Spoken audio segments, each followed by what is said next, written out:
নবীজির একজন সাহাবী ছিলেন, সাহাবীর নাম হযরত জুলাইবিব রাদিয়াল্লাহু তাআলা আনহু। খুব মনোযোগ দিয়ে শুনে যান। হযরত জুলাইবিব রাদিয়াল্লাহু আনহু বেঠে সাহাবী ছিলেন। বেঠে মানে বামন। কিছু মানুষ আছে না বামন, ছোট ছোট দেখবেন বামন মানুষ আছে। মদিনার ভিতরে আহলে সুফার একজন সাহাবী ছিলেন, তার নাম জুলাইবিব। তিনি বামন ছিলেন। ছোট্টকালে তিনি হারিয়ে গেছেন। তার মাকে, বাবাকে, পরিচয় কি, বংশ কি কেউ জানতো না।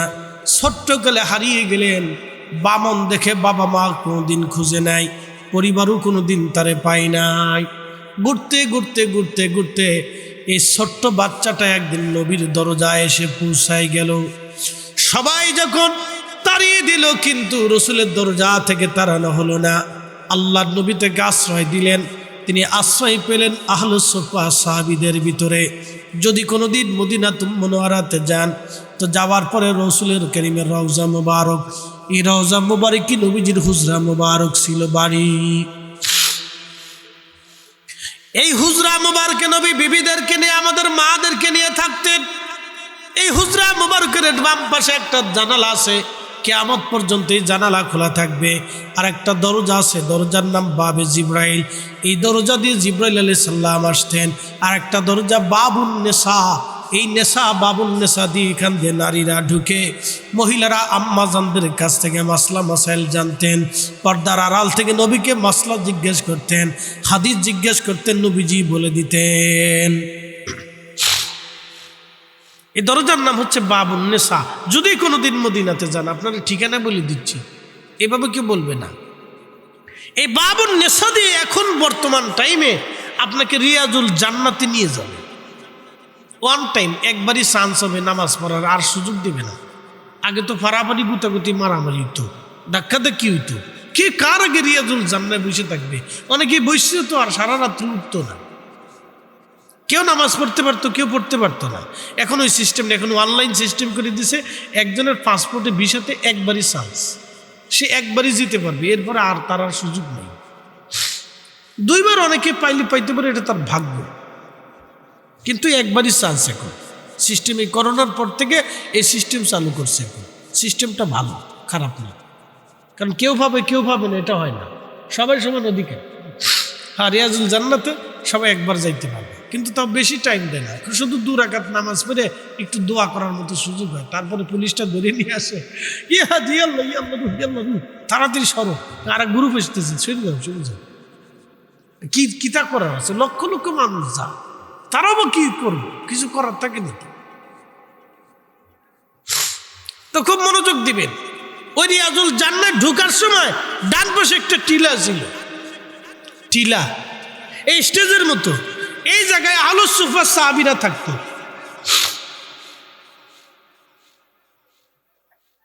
এই জায়গাতে আহলে সুফা সাহাবীরা থাকতো। এই আহলে সুফা সাহাবীরা এখানে থাকতো। এই আহলে সুফা সাহাবীরা এখানে থাকতো। আহলে সুফা মানে তাদের বাড়ি নাই, ঘর নাই, জমি নাই, জাতি নাই, স্ত্রী নাই, পুত্র নাই, সম্পদ নাই, কিছু নাই। এখানে কোনো সময় 80 জন, কোনো সময় 150 জন, 200 জন সাহাবী আসতো।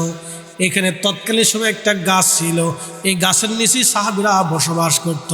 তাদের কোনো ঘর ছিল না, এই গাছের নিচেই তারা ঘুমাইতো।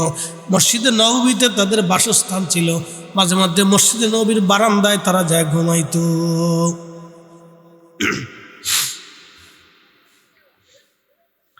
অনেক সময় তবলিগের ভাইরা আহলে সুফার সাহাবীরা মসজিদে থাকতো, মসজিদে নববীতে। এটা মিছে কথা, এই কথার কোনো ভিত্তি নেই।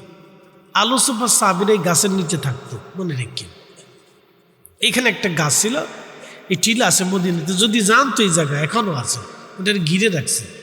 আহলে সুফার সাহাবীদের জায়গায় এখানে একটা গাছ ছিল, এই গাছের নিচে তারা বসবাস করতো। আর মসজিদের নববীতে যাইয়া নবীর দরজায় যা তারা মাসলা মাসাইল শিখতো, হাদিস শিখতো। এই আহলে সুফার একজন সাহাবী ছিলেন, তার নাম হযরত আবু হুরায়রা রাদিয়াল্লাহু আনহু। তিনি মুহাদ্দিসুদ দুনিয়া, সমস্ত দুনিয়ার মুসলমানদেরকে তিনি হাদিস শিখিয়েছেন। প্রায় 5000 হাদিস বর্ণনা করেছেন। একসাথে বলবেন আল্লাহু আকবার। যিনি এমন সাহাবী যিনি বেশি সংখ্যক হাদিস ওনার থেকে আসছে। আরেকজন আম্মা জান আয়েশা সিদ্দিকা, যিনি এই উম্মতের উস্তাজা, সারা পৃথিবীর সমস্ত নারীদেরকে এবং এই উম্মতকে তিনি হাদিস শিক্ষা দিয়েছেন, 2200টা হাদিসের বর্ণনা করছেন। এই উম্মতের উস্তাজা আম্মা জান আয়েশা সিদ্দিকা রাদিয়াল্লাহু তাআলা আনহা, এই উম্মতের উস্তাজা, তিনি হাদিস শিক্ষক, হাদিসের শিক্ষিকা ছিলেন তিনি। প্রিয় নবীর কথা উনি উম্মতকে শিক্ষা দিয়ে গেছে।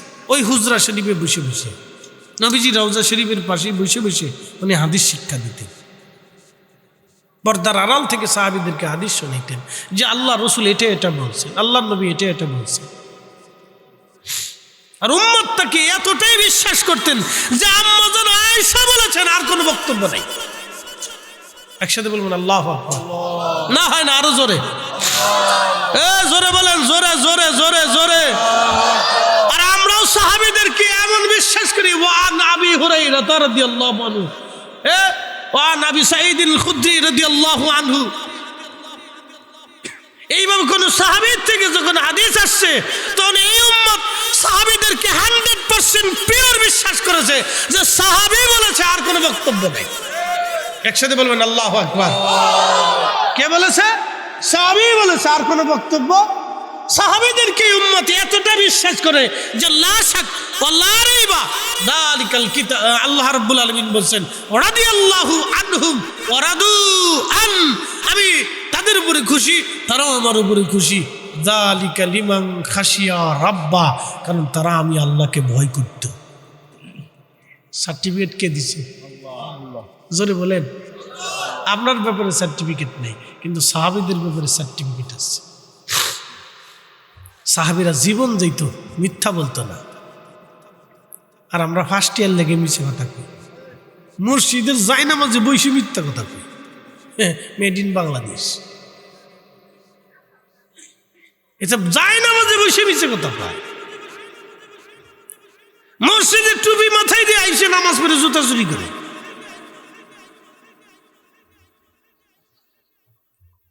প্রিয় উপস্থিতি হাজিরিন, এই জন্য ধীরে ধীরে ঈমান মানুষের দুর্বল হতে থাকবে। খায়রুল কুরুনি সুম্মাল্লাযীনা ইয়ালুনাহুম সুম্মাল্লাযীনা ইয়ালুনাহুম। নবী বলেন, আমার জমানা, আমার সাহাবীদের জমানা উত্তম জমানা, তারপরে তাবিঈ, তাবিঈনদের জমানা উত্তম জমানা, এরপরে আসবে শুধু ফিতনা ফিতনা ফিতনা ফিতনা ফিতনা। প্রচুর পরিমাণে ফিতনা আসবে, ফিতনা ফিতনা ফিতনা ফিতনা। বন্ধু, খুব মনোযোগ দিয়ে কথাগুলি শুনে যাবেন। সাহাবীরা এতটা সম্মানিত ছিলেন, আল্লাহ তাদেরকে এতটাই ভালোবাসতেন, আর এই উম্মত তাদেরকে এতটা বিশ্বাস করতেন। কোনো সাহাবী থেকে হাদিস আসার পরে আর কেউ কোনো কথা বলতেন না, সাহাবী বলেছে এটাই সত্য। এই সাহাবীদের মধ্যে একজন সাহাবী জুলাইবি, বামন বেঠে, 1 নম্বর বামন, 2 নম্বরে নিগ্রো কালো, 3 নম্বর সহায় সম্বলহীন গরিব দরিদ্র, 4 নম্বর পিতা মাতা বংশ পরিচয় কেউ জানতো না। কোথায় তার ঠিকানা, কোথায় তার ঘর, কোথায় তার বাড়ি কেউ জানতো না।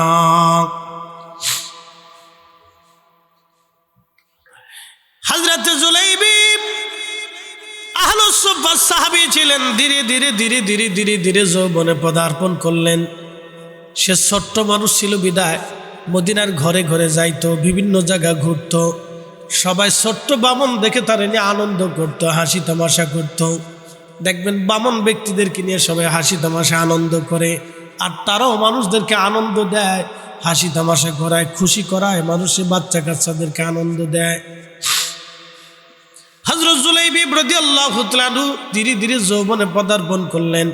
একদিন নবীজি ডাক দিলেন, জুলাইবি বলে, লাব্বাইকা ইয়া রাসূলুল্লাহ, তুমি তো বড় হয়েছ, তোমার তো একটা সংসার দরকার, তোমাকে বিয়ে দেওয়ার দরকার।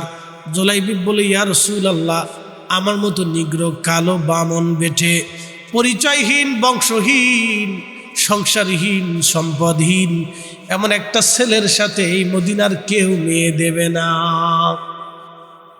কথা তো সত্য, একটা ছেলের কোনো পরিচয় নেই, কোনো বায়োডাটা নেই, আপনি কি তার সাথে মেয়ে বিয়ে দিবেন? জীবনেও না। কেউ আত্মীয়তা করতে চায় না যে এই ছেলেটা চলে গেলে কোথায় তো পাওয়া যায়, তো কোনো বায়োডাটা নেই।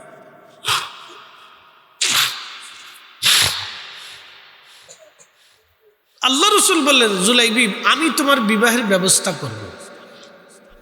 জুলাইবি বললেন, ইয়া রাসূলুল্লাহ, সেটা আপনার সদিচ্ছা, কিন্তু আমার মন বলে না মদিনার কেউ আমার সাথে মেয়ে বিয়ে দিবে।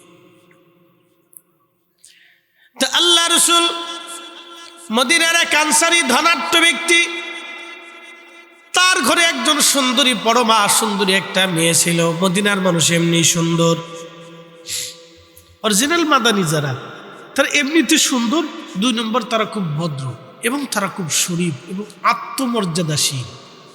মদিনার মতো পৃথিবীতে কোনো জাতি গোষ্ঠী নাই তারা এতটা আত্মমর্যাদাশীল এবং এতটা ভদ্র এবং শরীফ। মদিনার মানুষের মতো পৃথিবীর কোনো জাতি গোষ্ঠী আপনি পাবেন না, দুনিয়ার কোথাও পাবেন না আপনি। আর মদিনার নারীদের মতো এত ভদ্র পর্দানিসীন পৃথিবীর কোনো নারী আপনি পাবেন না। একবারে সোজা হিসাব, যদি পান তো ঘড়ি বাদ দিয়ে চুরি করবে, পাবেন না আপনি। অরিজিনাল মাদানী যারা, অরিজিনাল মাদানী সন্তান বাচ্চা যদি দেখেন মদিনাতে, দেখবেন চুপচাপ বসে থাকবে, ওরা হই হুল্লাও করে না। ওরা মসজিদে নবীর আশেপাশে দৌড়াদৌড়ি, পারাপারি, হই হুল্লা, চিল্লে পাল্লাও করবে না।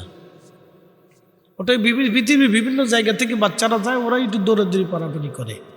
কিন্তু মদিনার অরিজিনাল মাদানী যারা, তারা রসুল করিমের রওজার আশেপাশে সীমানার ভিতরে কোনো চিল্লে পাল্লাও করে না, উচ্চ বাচ্চার শব্দও তারা করে না। মনে রেখেন, এরা রসুল করিমকে এতটাই সম্মান করে এবং ভালোবাসে, এবং কিয়ামত পর্যন্ত এরকম চলতে থাকবে। এই জন্য আল্লাহ রসুল বলছেন, আমার মদিনার মানুষকে যদি কেউ কষ্ট দেয়, আমার মদিনাবাসীদেরকে কেউ যদি ভয় দেখায়, আমার মদিনার মানুষদেরকে কেউ যদি হত্যা করে, আমার মদিনার মানুষদেরকে কেউ যদি ক্ষুধার্ত রাখে, আমার মদিনাকে কেউ যদি মন্দ বলে, তাহলে তোমরা সারা কিয়ামতের ময়দানে আল্লাহর পক্ষ থেকে তার উপর লানত আসবে এবং তার জীবনের সমস্ত আমলগুলি বরবাদ হবে বলে দিয়ে গেছে। এই জন্য ইয়াজিদ, এই হাদিসের উপরে ইয়াজিদ নিকৃষ্ট সৃষ্টির জীব। ইয়াজিদের জন্য কেউ যদি দোয়া করে তাহলে হলো পৃথিবীর সর্বশ্রেষ্ঠ দাজ্জালের অনুসারী ও শতান ও কাজ্জাব ও মিথ্যাবাদী। ওরা জুতা দিয়ে বাইরে গিয়ে স্টেজ থেকে নামাইতে হবে। কথা বলেন ঠিক না বেঠে? মনে রেখে নিন আসলাম, কোন শায়েখ এসে যদি মাহফিলে ইয়াজিদের প্রশংসা করে তাহলে আর কোনো কথা বলবেন না, ওরা জুতা দিয়ে বাইরে স্টেজ থেকে তাড়াবেন, আর কোনো মাসলা নাই। কাদিয়ানি যেরকম জুতা দিয়ে বাইরেইতে হবে, তো ওরাও এরকম জুতা দিয়ে বাইরে স্টেজ থেকে নামাইতে হবে। কোনো শব্দ নাই, কোনো প্রতিবাদ নেই, কোনো কথা নেই, ওরা জুতা দিয়ে আগে বাইরেইতে হবে, তারপর স্টেজ থেকে নামাইতে হবে। কথাই একটা, কথাটাকে জুতা চালান চলবে আগে, কথা হবে পরে, জুতা হবে আগে। মনে রেখেন।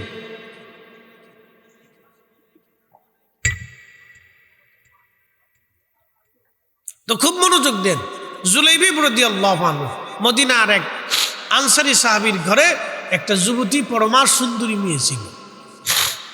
আল্লাহ রসুল সাহাবীদের ডাক দিলেন, ডেকে বললেন, আনসারী, তুমি কি তোমার মেয়েটাকে বিবাহ দেবা? আনসারী মনে করছে আল্লাহ রসুল মনে আত্মীয়তা করবে। তা আনসারী বলতেছি, ইয়া রাসূলুল্লাহ, আপনি যদি আমার মেয়েকে শাদী করেন তো এর থেকে তো পরম সৌভাগ্য আমার জীবনে কিছু নাই যে আমি রসুলের সাথে আমার আত্মীয়তা হবে। আল্লাহ রসুল বললেন, সাহাবী, আমি শাদী করব না। তাহলে কার জন্য ইয়া রাসূলুল্লাহ? বলে, আমার বেঠে সাহাবী জুলাইবিবের জন্য তোমার মেয়ের প্রস্তাব দিছি। এটি কি হয়? সাহাবী চিন্তায় পড়ে গেছে। দেখেন, ওই যে আল্লাহ রসুল বলছেন, লা ইউমিন, ইমানের স্বাদ পাবাই না হাত্তা আকুনা আহাব্বা ইলাইহি মিন ওয়ালিদিহি ওয়া ওয়ালাদিহি। সন্তান সন্ততি, পিতা মাতা সব কিছুর থেকে আমাকে বেশি প্রাধান্য দিতে হবে। একসাথে বলবেন আল্লাহু আকবার। কারণ হিসাব করে দেখেন কয়জন আছি আমরা শ্রোতা বক্তা। শ্রোতা বক্তা কয়জন আছে হিসাব করে। বউয়ের ডরে দাঁড়িয়ে রাখে না বেড়া,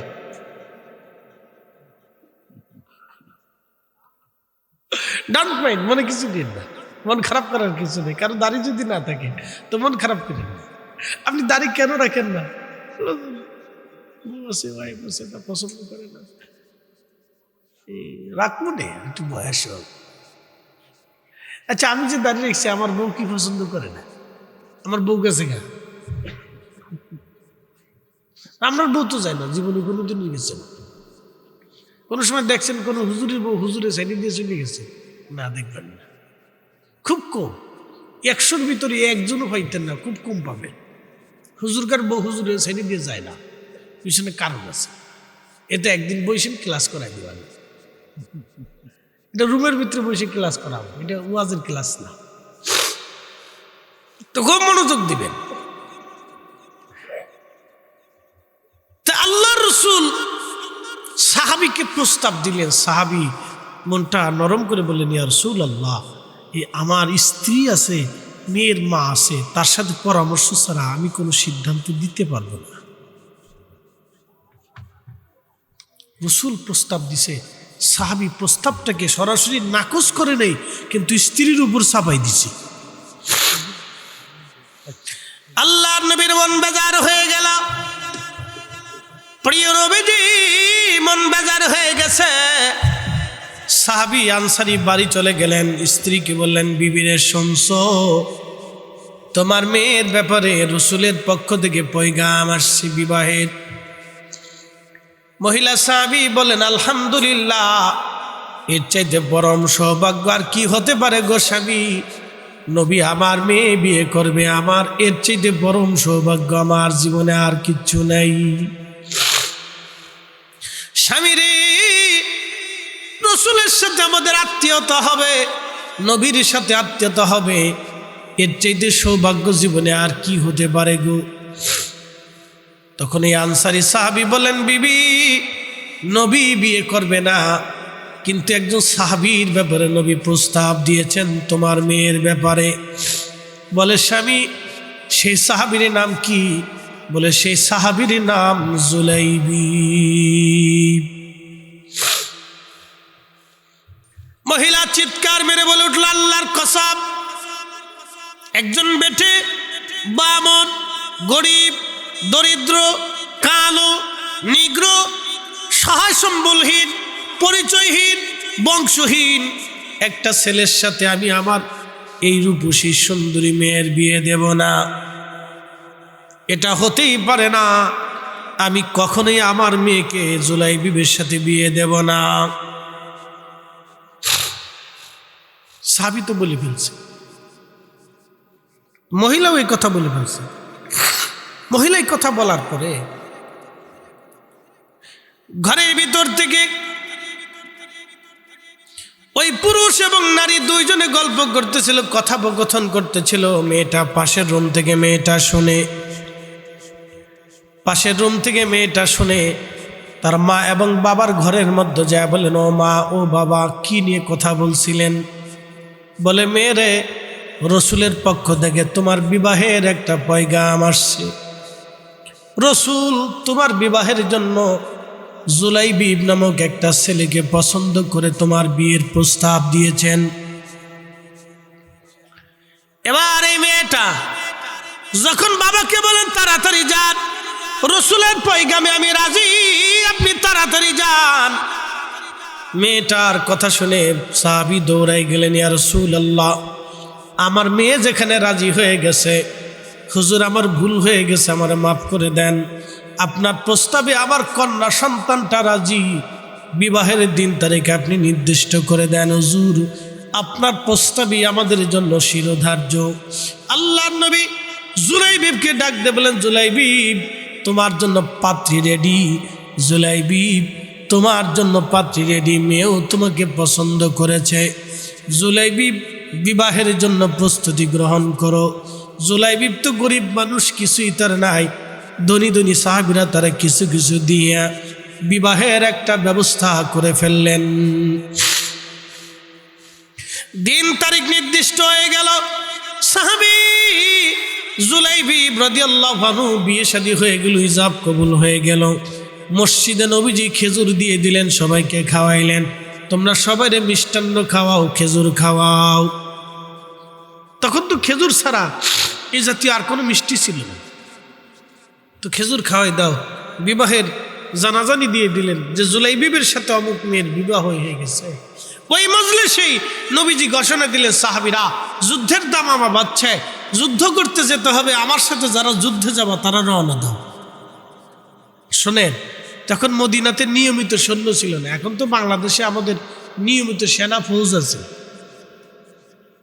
সেনাবাহিনী আছে, বিজিবি আছে, পুলিশ আছে, র্যাব আছে, আনসার আছে। এটা নিয়মিত বাহিনী। আর অনিয়মিত বাহিনী হচ্ছে এটা রিজার্ভ ফোর্স। যেমন আমরা যারা বিএনসিসি করছি, আমরা হলাম রিজার্ভ ফোর্স। যুদ্ধ যদি লাগে তাহলে আমাদের ডাক আসবে, যুদ্ধে যেতে হবে। বুঝতে পারছেন? যারা এই আমাদের দেশে ক্যাডেট বিএনসিসি করে, ওরা হচ্ছে রিজার্ভ ফোর্সের সদস্য। যেমন আমরা রিজার্ভ ফোর্সের সদস্য। আমরা যে কোনো সময় যদি বাংলাদেশের যুদ্ধ লাগে তাহলে প্রথম কাতারে বিএনসিসির রিজার্ভ ফোর্স যারা, এরা যুদ্ধে তাদেরকে যেতে হবে। এটা হলো রিজার্ভ ফোর্স আর কি। যুদ্ধ করার কলা কৌশল সিস্টেম আছে, আমাদেরকে মোটামুটি একটা ধারণা দেওয়া হয়েছে যে এইভাবে যুদ্ধ করতে হয়, এইভাবে অস্ত্র চালাইতে হয়। তা আমরা হলাম এক ধরনের বিএনসিসি ক্যাডেট করে যারা সদস্য থাকে তারা হচ্ছে রিজার্ভ ফোর্স। এরকম বাংলাদেশে 2, 4, 10, 20, 15, 10 লক্ষর মতো 5-7 লক্ষ রিজার্ভ ফোর্স আছে। যুদ্ধ যদি লেগে বসে তো আমরা ডাক দিব, তোমরা চলে আসো, তাহলে আমরা যুদ্ধে যেতে হবে। তো খুব মনোযোগ দেন, সারা পৃথিবীতে এরকম রিজার্ভ ফোর্স আছে, সারা দুনিয়াতে এরকম থাকে।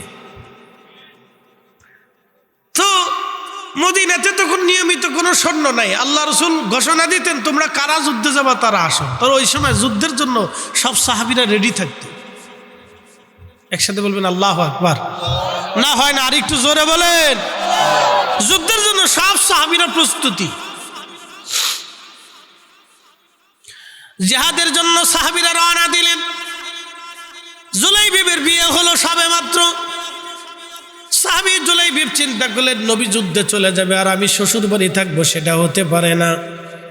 আমি আমার রসুলের সাথে যুদ্ধে রওনা দিলাম। বিয়ে শাদী স্ত্রী ওইভাবে রেখে দিয়ে জুলাইবিব যুদ্ধের ময়দানে রওনা দিয়ে চলে গেলেন। আল্লাহ নবী নিষেধ করলেন না, কারণ যুদ্ধ ফরজ, জিহাদ ফরজ। একজন ব্যক্তি যদি জিহাদে যেতে চায় ওই সময় নিষেধ করার কোনো সুযোগ নাই। সে সদিচ্ছায় আল্লাহ যুদ্ধের ময়দানে রওনা দিয়ে হযরত জুলাইবিব রাদিয়াল্লাহু আনহু যুদ্ধে চলে গেলেন। যুদ্ধে চলে যাওয়ার পরে সাহাবী জুলাইবিব রাদিয়াল্লাহু আনহু যুদ্ধে চলে গেলেন। প্রচণ্ড যুদ্ধ হলো, প্রচণ্ড যুদ্ধ হলো, যুদ্ধের ময়দানে প্রচণ্ড যুদ্ধ হলো। এই যুদ্ধে বহু সাহাবী হতাহত হলেন, বহু সাহাবী শহীদ হয়ে গেলেন। যুদ্ধ তো ফুটবল খেলা না, এটা মারাত্মক জিনিস। বহু সাহাবী যখন যুদ্ধে হতাহত হলেন, প্রিয় নবীজি যুদ্ধ শেষ হয়ে যাওয়ার পরে সাহাবীদেরকে বললেন, সাহাবীরা আমার শহীদ যারা হয়ে গেছে তাদের জন্য তোমরা কবর খনন করো। আমরা একসাথে সবাইকে কবরস্থ করে আমরা এই মদিনার দিকে চলে যাব। তো সব সাহাবীর লাশগুলি নবীজির সামনে নিয়ে আসা হলো, কাতার করে শুয়ে রাখা হলো, কাপড় দিয়ে ঢেকে রাখা হলো। কত সাহাবী শহীদ হয়ে গেছে। আল্লাহ নবী সবার কাপড় উঠায় উঠায় এক নজর করে দেখতে লাগলেন, কারা কারা শহীদ হয়ে গেল।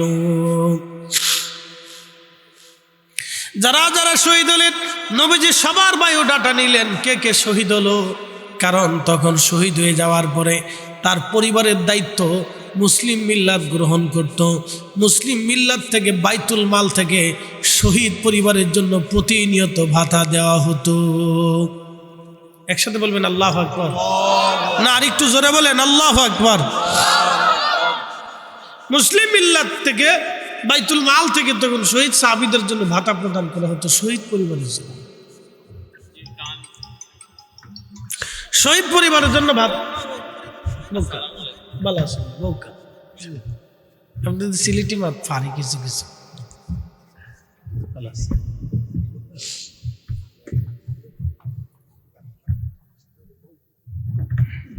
তো খুব মনোযোগ দিয়ে, তো যারা যুদ্ধে জীবন দিছে তাদের পরিবারদেরকে বাইতুল মাল থেকে ভাতা প্রদান করা হতো। আমাদের স্বাধীনতার যুদ্ধে যারা জীবন দিছে, মুক্তিযোদ্ধা, তাদের পরিবারের জন্য ভাতা প্রদান করা এবং তাদেরকে সুযোগ সুবিধা দেওয়া, এটা ইসলামের বহির্ভূত কোনো কাজ না, এটা আল্লাহর রুলসেই আছে। কারণ যারা যুদ্ধে শহীদ হবে তাদেরকে, দেশের জন্য যারা জীবন দেবে, ইসলামের জন্য যারা জীবন দিবে, তাদের জন্য রাষ্ট্রের পক্ষ থেকে ভাতা প্রদান করা শহীদ পরিবারের জন্য, এটা আল্লাহর প্রথা। তাদেরকে সুযোগ সুবিধা দেওয়া, এটা আল্লাহর পক্ষ থেকে সৃষ্টি। তো সবার বায়োডাটা নবীজি নিলেন, কিন্তু নবী দেখলেন জুলাইবিব রাদিয়াল্লাহু আনহু নাই। সাহাবীদেরকে বলেন, সাহাবীব আমার বেটে সাহাবী জুলাইবিব কোথায়? বলে, হুজুর জুলাইবিবকে খুঁজে পাওয়া যায় না। আল্লাহর নবী রহমতের নবীজি বললেন, সাহাবীরা রে, তোমরা আমার জুলাইবিবকে খুঁজে নিয়ে আসো। হযরত জুলাইবিব রাদিয়াল্লাহু তাআলা আনহু তখন যুদ্ধের ময়দানে শহীদ হয়ে কাফেরদের লাশের নিচে পড়ে আছেন। জুলাইবিব রাদিয়াল্লাহু আনহুকে সাহাবীরা তন্ন তন্ন করে তালাশ করে খুঁজে দেখলেন জুলাইবিব শহীদ হয়ে কাফেরদের লাশের নিচে পড়ে আছে। ছোট্ট মানুষ, লাশের নিচ থেকে টেনে বের করে নিয়ে আসা হলো। জুলাইবিব শহীদ হয়ে গেছে। আল্লাহর নবী বললেন, সাহাবীরা রে, আমার জুলাইবিবের কাফন দাফন তোমরা করবা না, আমি নিজে হাতে করব। কারণ আমি তার বিয়ে দিয়েছিলাম, সে সংসারে না করে আমার সাথে যুদ্ধের ময়দানে চলে আসছে। আল্লাহ নবী নিজে কাঁধে করে তারে কবরে নামাইলেন। কবরে নামাইয়া নবীজি কাঁদতে লাগলেন, সাহাবীরা, আমার জুলাইবিব আমার মহাব্বতে আজকে জীবন দিয়ে দিল। আল্লাহর নবী চলে আসলেন মদিনাতুল মুনাওয়ারাতে। আসার পরে যেই মেয়েটা নবীজির কথায় বিয়ে বসছিল, ওই মেয়ের জন্য মসজিদে নববীতে বসে নবীজি দোয়া করতে লাগলেন, আল্লাহ আমার কথায় জুলাইবিবকে পছন্দ করে মদিনার এক আনসারী মেয়ে, আল্লাহ আমার জুলাইবিবকে শাদী করেছিল, কিন্তু আজকে সে বিধবা হয়ে গেছে। আমি রাসূল তোমার কাছে দোয়া করি, আল্লাহ তার জীবনটাকে কঠিন করে দিও না, তার জীবনটাকে বরকতময় করে দাও, তার জীবনটাকে তুমি সুন্দর করে দাও, তাকে সম্মানিত বানিয়ে দাও। এইভাবে নবীজি তার জন্য দোয়া করলেন। সারা মদিনায় সংবাদ হলো ওই মেয়ের জন্য রসুল দোয়া করছে। এই কথা শুনে সারা মদিনার থেকে কয়েক শত প্রস্তাব আসলো যে হুজুর আমাদের ঘরে এই মেয়েটাকে বিয়ে দিয়ে দেন। কারণ রসুল যে এই মেয়ের বরকতের জন্য দোয়া করে, এই মেয়ের চাইতে ভাগ্যবান মেয়ে আর দুনিয়াতে নাই। নবী যার জন্য দোয়া করছে সে জান্নাতি মেয়ে। একসাথে বলবেন আল্লাহু আকবার। কয়েকশো পরিবার থেকে প্রস্তাব আসছে সারা মদিনার ভিতরে, আনসারীদের ভিতরে এই মেয়ের থেকে সম্মানিত মেয়ে আর কেউ ছিল না। যে রাস্তা দিয়ে যাইতো সবাই তার জন্য দোয়া করতেছে, তুমি সম্মানিতা যে রসুল তোমার বরকতের জন্য দোয়া করছে। বুঝতে পারছেন তো? সাহাবেরা এইভাবে রসুলের জন্য জীবনকে কুরবানি করে দিয়েছেন। আল্লাহ সেই পথে আমরা কবুল করুক, জোরে বলে না আমিন। এশকে রসুল দিয়ে, এটার নাম হচ্ছে মহাব্বতের জাতি। কলিজার ভিতর থেকে রসুলকে মহাব্বত করা, মহাব্বতে জাতি, এটা মহাব্বতের জাতি। আল্লাহ আমরা মহাব্বতের জাতি গ্রহণ করার তৌফিক দিক, জোরে বলে না আমিন। এই মাদ্রাসা আপনাদের জন্য আমানত। যদি মাদ্রাসার জনাব শাহ আলম সাহেব প্রতিষ্ঠা করেছেন,